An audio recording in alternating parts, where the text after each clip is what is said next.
$12 million a year infrastructure. Okay, so for my founders, CEOs, business owners, and just people in general that want to make a lot of money in the competitive market that we are in today, that is exactly what I want to be covering. And if you guys don't know me and you guys are new to the channel, okay, let me introduce myself. My name is AJ, founder of The Concierge as well as Innovate.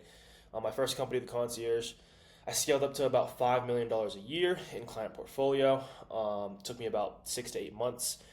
Basically, all I was doing was managing everyone's offers, sales teams, backend operations, everything like that, which led me to my second company, Innovate, because I ran into two problems. One, there was not enough founders in the space that was making like 100K a month plus, right? People that could have 10K a month in payroll, 15K a month in payroll, right? When I was a closer, there just wasn't enough of that, right? That was one of the reasons why I started Innovate. And then the second reason was that there wasn't enough reliable talent that could actually go out and generate a business, $1 million a year, right? 100K a month, probably a better term for a lot of you guys. There wasn't enough good people in the sales space that are like reliable, that wouldn't churn in 3 to 6 months, and then you have to start over. So no, that's a little bit about me, and I have a crazy breakdown and insight for you. I've been building this. A lot of people ask me a lot of questions about offers, sales teams, closers, and today I'm gonna be pretty much doing not necessarily a client testimonial, but one of the offers that I ended up implementing a bunch of systems as far as the front end acquisition when it came to their appointment setting processes and their operations that we were able to pretty much pump, believe it was 57K cash with a $500 product within his first 30 days of implementing this one system right here. And I'm not going to cover all of this, just this little segment right here for you guys. Okay, so let's get straight into it.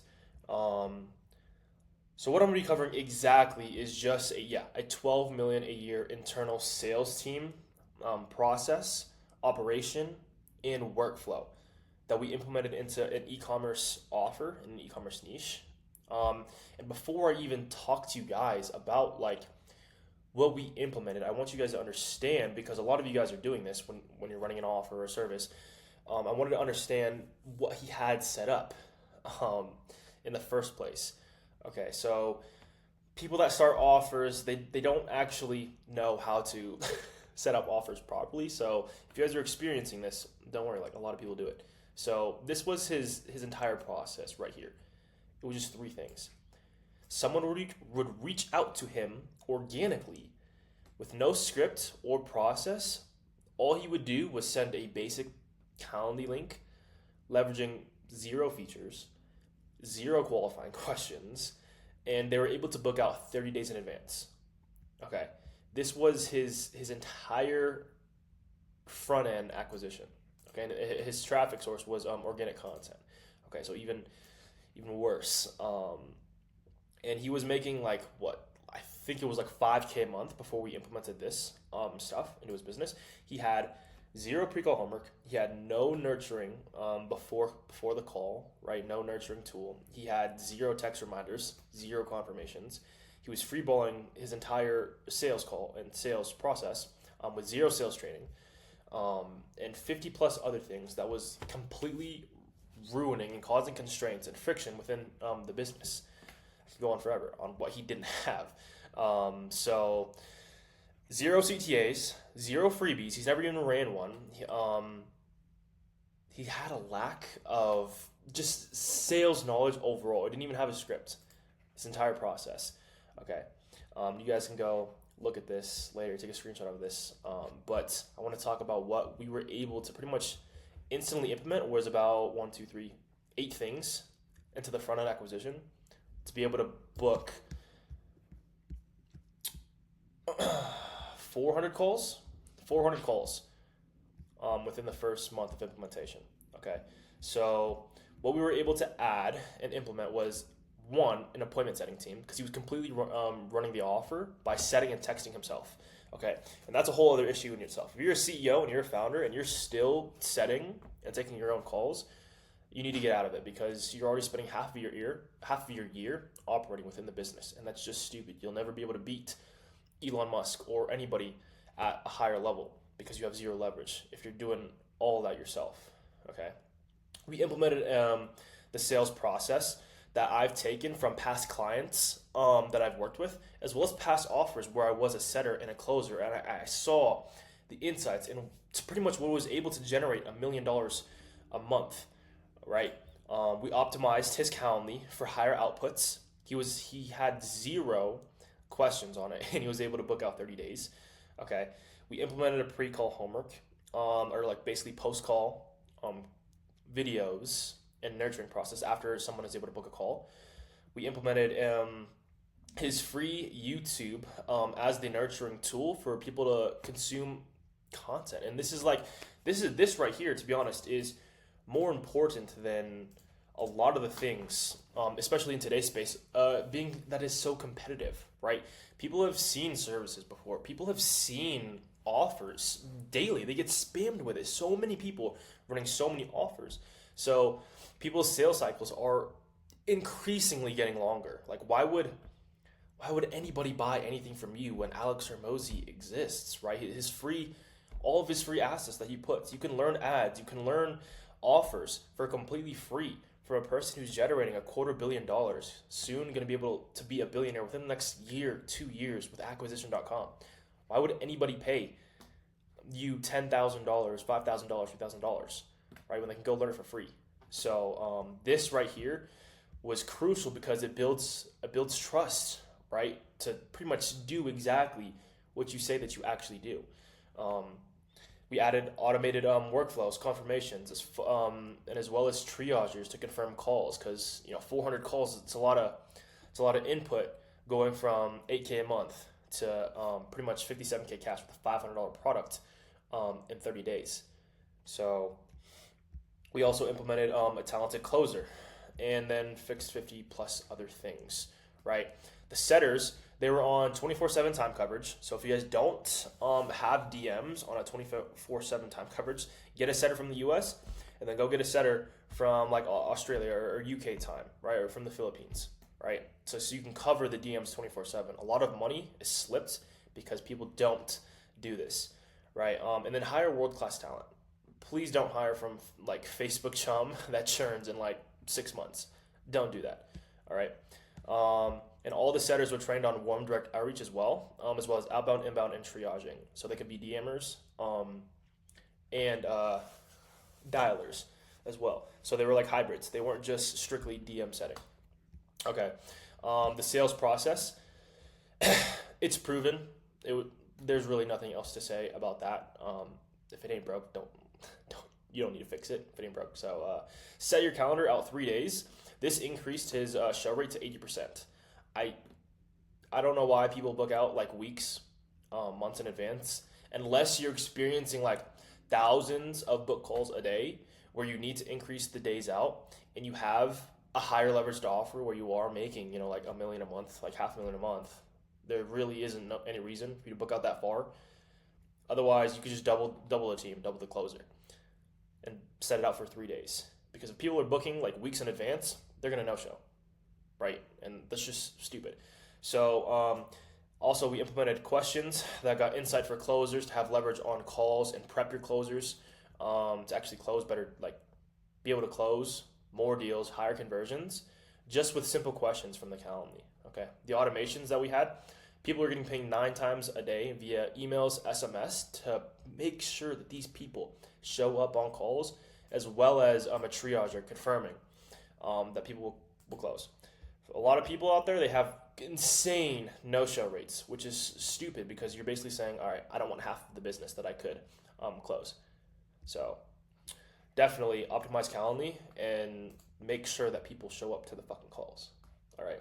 We implemented pre-call homeworks. So basically, after someone is able to book a call, whether you're running ads or organic content, you want to be able to nurture these people.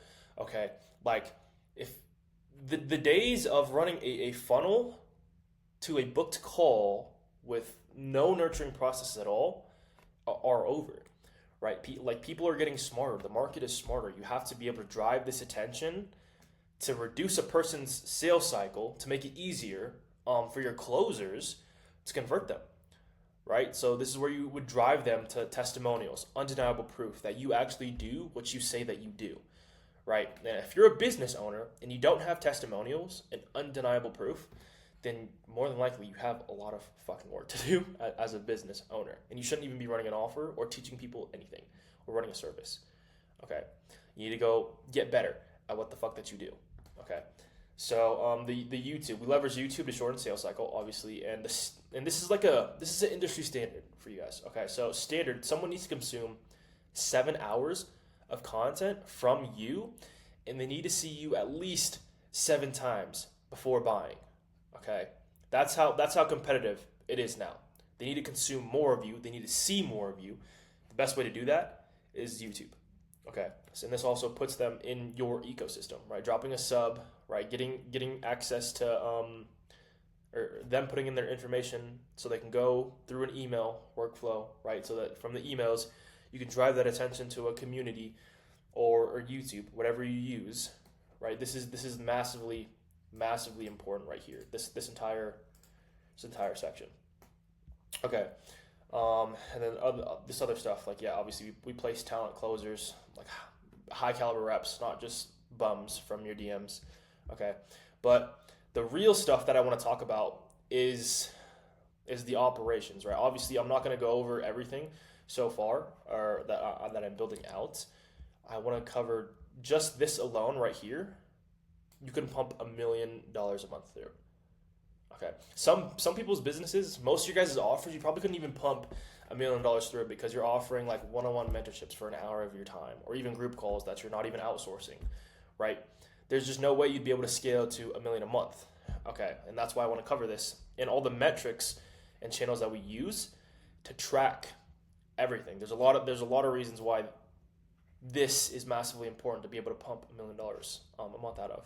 Okay, so the first channel announcements, I don't even have to go over that. That's really obvious. But booked calls. Okay, this is probably I call it the equilibrium, pretty much data point and channel that you have to understand where exactly the constraints of your business is, because you can learn a lot by the amount of booked calls that you get within the business. Okay, so in my opinion, this is the most important metric because you get insight into the lead flow, the lead quality, and it's a key point in how you can predictably scale the company. Okay, so what do I actually mean by that? So for this client or this e-commerce offer, for the whole month of October, which was when he had his first month, we tracked new message leads, his call offers, his call booked, qualified, unqualified, and we tracked the percents of the calls booked rate as well as the qualified percent and the unqualified percent.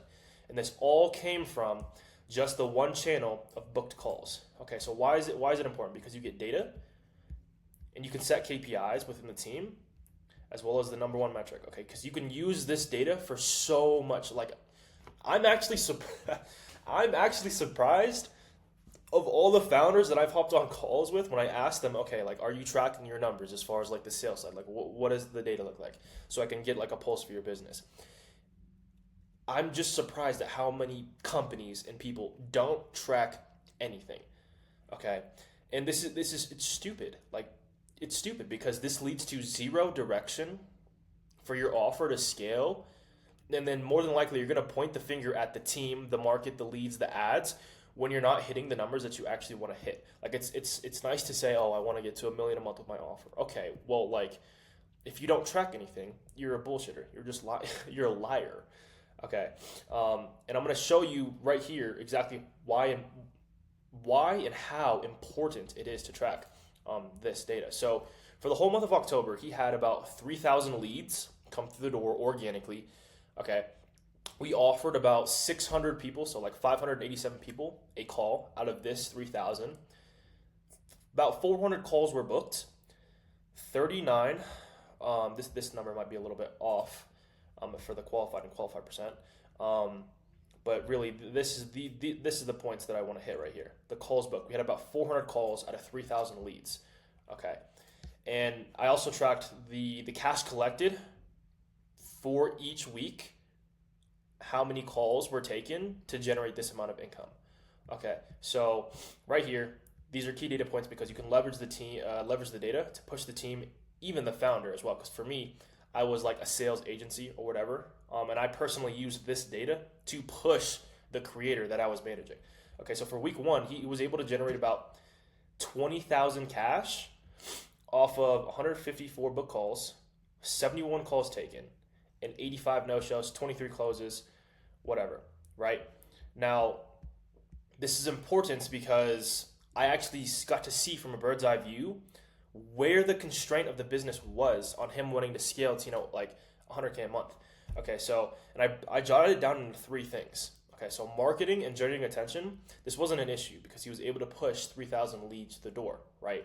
Out of 181 calls that we ended up taking, because we scheduled 400 calls, but we only took 180, which is dog shit, which was the constraint. Also, he was just selling something way too cheap. Like $500 is to generate 60K off a $500 product. We should have been charging double. We just doubled his business. But 181 calls was the acquisition in the call booking system, and then we were closing at a 34%. Closing at a 34% for 400 calls in 30 days is not bad, right? Could be better, but it's not bad. So we had 61 closes out of 181. So the creator wasn't the problem. The sales wasn't the problem. The closers and the talent wasn't the problem.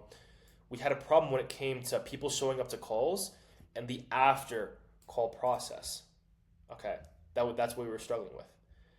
So this alone was able to generate 57K cash, but like I'm going to go over in the next slide about how important it was, we should have been able to do at least 104 within his first 30 days. Because this is outrageous. I don't know if you guys haven't run offers for a long time or whatever.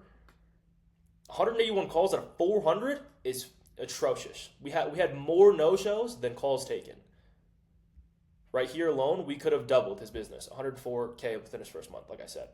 Okay, so this is why booked calls is very, very, very crucial and important, because you can also, like I said, leverage this data to push the sales team. Like right here, we only booked 57 calls on week 4 compared to week 1, right? So like if I'm a founder and I'm a CEO and I'm looking at this chart, I'm like, all right, well, sales team, what the fuck happened from week 1 to week 4? Like, if we wanted to get to 100K a month business, you just look at week 1, get like 5,000 more cash collected, do that 4 times, and you're at 100K a month. It's not hard, right? This is why you got to track it, because we should see what happened here in week 4. Why 57 calls were booked. Was it leads? This is where you can predictably start to scale the business. All right, well, let's just replicate what happened in week 1 as a founder, backed by data, right? So very, very and massively important. Now, the next channel that we had was closer end of day reports, right? And this is what this is gonna like piggyback off of this last section. But closer end of day report, you also get data, you can get leverage in the sales team, and you also get insights from the closers. Okay, so on top of obviously tracking the data that was coming through the door, we tracked the closing percent. Like, you should be tracking everything, right? So out of 181 calls, we closed 61, closing at a 33%. We had a 54% no-show. So every other call was no-showing, which is horrendous, right? And these metrics, they play a bigger role in the company besides just checking in on your sales teams and closers. Okay, right? This is where the business.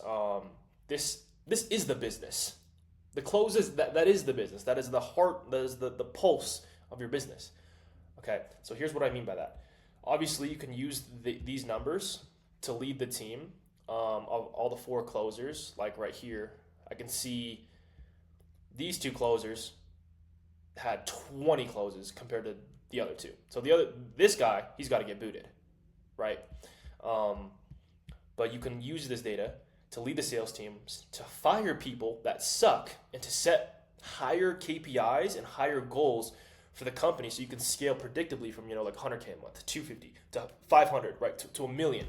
You need to be able to back KPIs and company goals with like data that the business already has. Okay. And right here, yes, no show is a major problem for a lot of businesses. Right? And same thing for this guy. His after call process was horrendous. Okay. So seeing the total calls booked to the closes ratio is a massive indicator for many insights, right? 400 calls to 101 calls taken. This could lead to a lot of different things within the offer. It's not just the call booking process.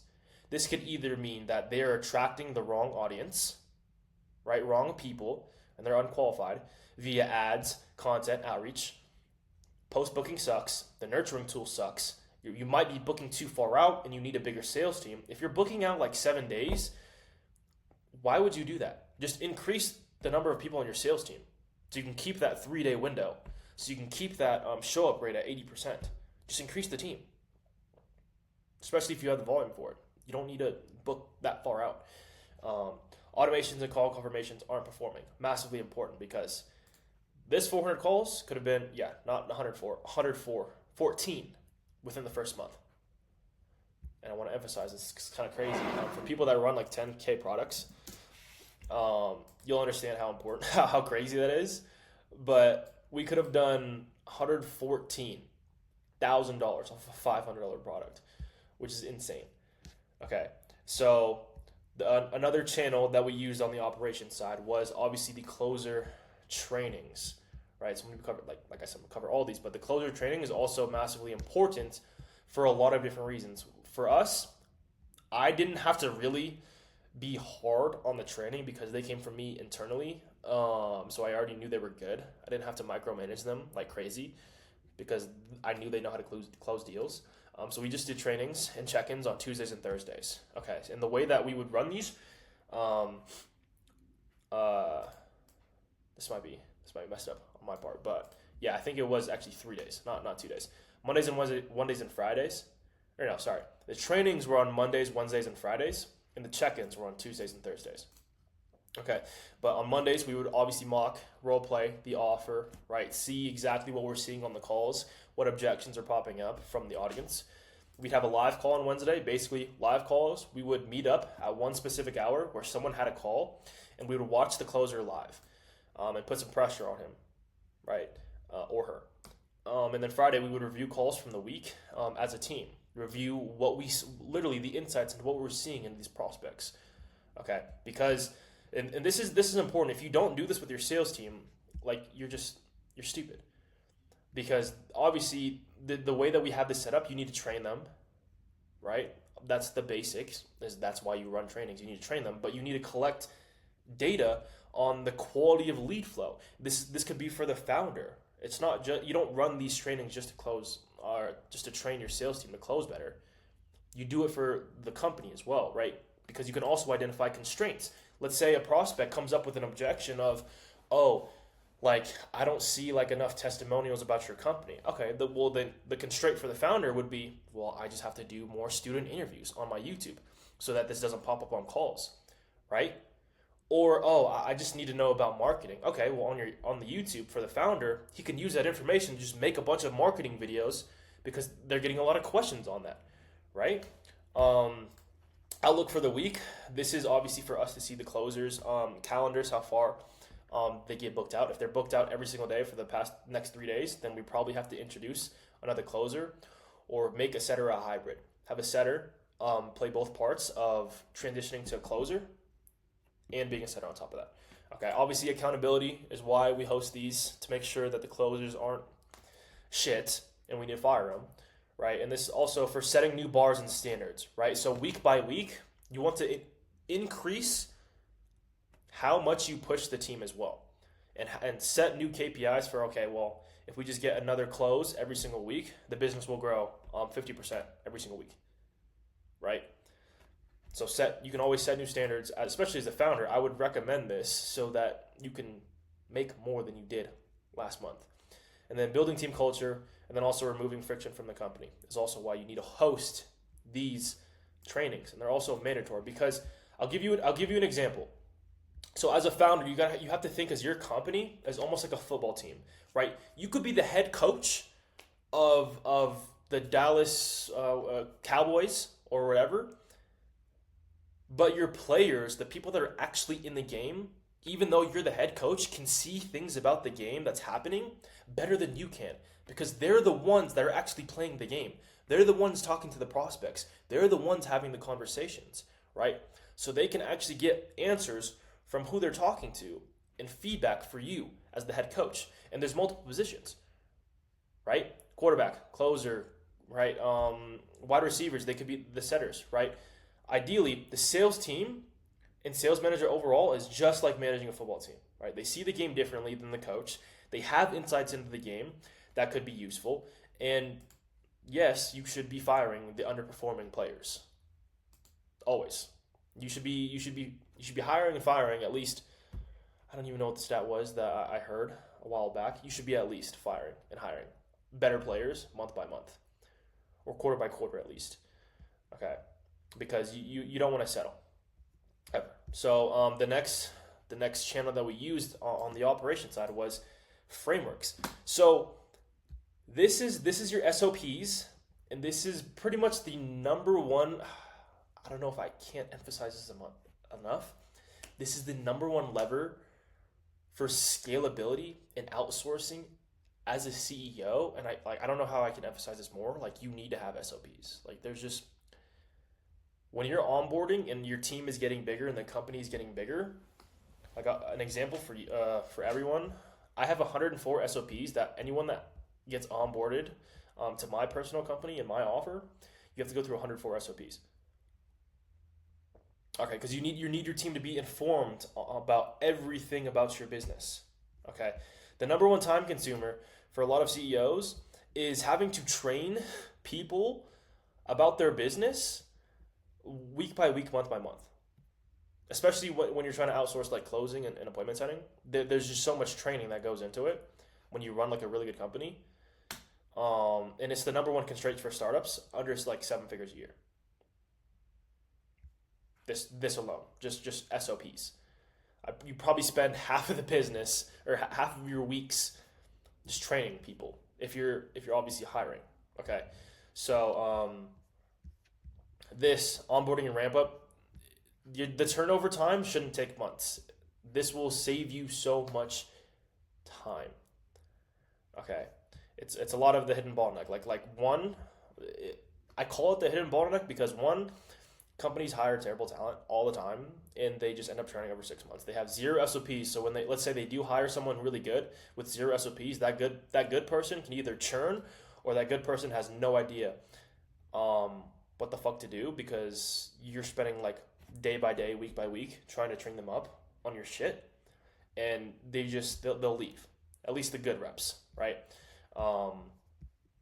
This is a crazy bottleneck for a lot of people, especially when hiring. On the sales side, specifically. Okay.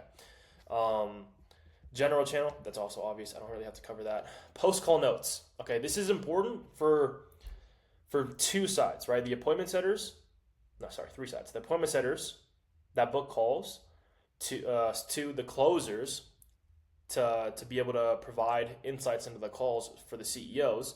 So it's good for the setters, closers, and the CEOs because you get insights and you also get updates. And you need to know exactly what your team is doing, especially if you're running a big company that books a lot of calls and you don't really know what's going on these calls and you're trying to outsource it. Have this channel. Okay, so like here's for an example. Beryl, setter. So basically, one of the calls that he booked, his English was kind of slow. He has good knowledge about setting, and he wants to be a DM setter, so English shouldn't be a problem. He tags the closer, right? I recommend that he get IBT after I confirm his payment and get in contact with him. He has good experience, 20% set and close, around 100K cash collected. Okay, so this guy, he probably wanted to join Innovate, already as a setter. And this was inside for Keyshawn. Like, he can now use this information on the call, like, hey, I see you got experience, you got like 100K cash collected, and then he can use that as the pain points. Okay, well, if he's been on offers, he has cash collected, he can find other pain points about this person. Same thing with Jaden Lee. This is pretty much just for the closers as well as the founders, Like the biggest thing as a CEO, as a founder, is to just stay informed on how calls are really going and potential leaks in your ship to hold sales reps accountable, right? So like think of your business as like a bucket, right? And you just pour water into it. If there's leaks, water's gonna fall out. And that's basically what closers are. If you're not closing deals, it's like a leak in your bucket. It's a leak in your ship. You need to know about it. Okay. Simple channel. Okay, sales reps channel. This is the pre-calls where they get insights. Setters communicate key insights like pain points, situations, what they're looking for on call, and then leverage. Make closers' lives easier and increase your guys' closing percents. Okay. I have a little example here. And the way that we train reps, specifically within Innovate, is you have to find like 3 pain points throughout the duration of that like little 30-minute to 40-minute call. Okay, because pain points is what moves the people to actually convert, not fucking your offer. If you don't know what sales is, go watch some sales training. Okay, but I don't think I have to cover this too much, and I think this is just a comparison because I made this a while ago. It must have been like weeks or days that I last made this. But this is an example of a closer taking a call without any information. So this is an example of what this founder was doing before, right here. Free balling his sales calls. Literally no insights at all. Okay. That is him right here. He doesn't have any pain points that he knows about. He doesn't know what he's going to talk about in the discovery. He doesn't know any bottlenecks that the person's facing. And he doesn't know what solution that the prospect's looking for. Okay. And this is a closer with insights. Okay. So, because the setters, they know more about the prospects than the closers. The closers just get a call booked on and they close deals, right? So it's the setter's job to inform them. So right here, pillar 1, business is capped because offer structure isn't scalable and has been experiencing 20K a month for the past 4 years. Okay, that is a pain point that a setter would know that a closer wouldn't on a random call they get booked on, right? The closer now knows, okay, they've been in business for 4 years and they're stuck at 20K a month, right? They can't scale past like $250,000 a year, and they've been experiencing it for 4 years. 4 years is a lot of fucking time, and it's a lot of people's situations. A lot of people's situations. Probably, if you're watching this, making 20K a month too, don't let this be you. Okay. Another pain point: CEOs closing deals and handling marketing and fulfillment completely on his own, hustle mode, which leads to zero time to go to actually building the correct infrastructures to scale. So this is like another huge problem that I see in this space is if you're a CEO closing deals and handling marketing and fulfillment on your own, it'll be really fucking hard to scale. Unless you're like Wes Watson, like you're going to have a hard time scaling. And I get as like a startup offer, especially people that are under like 50K a month with their offer, you can't really hire closers and setters that are really, really good because they'll just churn, right? Because you only have like, what is that, like 7K in payroll to pay the team? Not a lot of people would work for that money, right? So I understand it. At the beginning, you have to, but even at 50K a month, I would still recommend you find like startup reps that are willing to grind for that money so you can just get your time back to focus on actually scaling the business, especially if you're doing marketing and fulfillment. If you're doing marketing and fulfillment by yourself as a CEO, you're just cooked. You're literally cooked. Okay. Another pain point, last pain point, insight into any hard data isn't tracking any hard data to start predictably scaling to $1 million a month. Okay, so in comparison, closer without this channel, free balling, no idea about the prospect. This person has 3 pain points that he can personally leverage on the call to get the person across the line. Who's going to close the deal more? More than likely, it's going to be second closer. Okay, so in the last channel that we track on the operation sides within the Slack is the setter end of day reports. Again, data is important, especially for setters, more than the closers, definitely. And this is where you can also set KPIs. Okay, so for the whole month of October, we already reviewed this, like 3,000 leads, but week by week, we also tracked. Okay, so for new message leads on week 1, we found that there was 18,053 new message leads on week 1 compared to week 2, and then week 3, and then week 4. And then, to be honest, this is a good stat because week 4, we had 500 message leads, and week 3, we only had 200. But at the top here, if I can scroll back up so you guys can see, there was more leads on week 4 than week 3, but week 3 still had more cash collected. So that doesn't add up. So something happened in week 4 and week 3 as a disconnect. Like how does double the amount of calls taken in week 3 compared to week 4 end up bringing more money? Doesn't make sense, right? But this is important because you can literally see week by week on the numbers that you have to hit to get to your goals, right? If you want to, if this offer wanted to get to 100K a month, $1 million a year, you would just have to keep replicating week 1, right? And this is hard because organic, this was the only acquisition channel for this specific offer. It's hard because he probably went viral week 1 compared to week 2, week 3, week 4. But this is a number that now that the founder has that he needs to hit, right? He knows if he wants to get to 100K a month, all right, well then let's just keep pumping out 1,800 leads a week. What is 1,800 leads a week? That's just basically 2,000 leads a week. All right, so if I need to get to 100K a month business, all I need is 8,000 leads.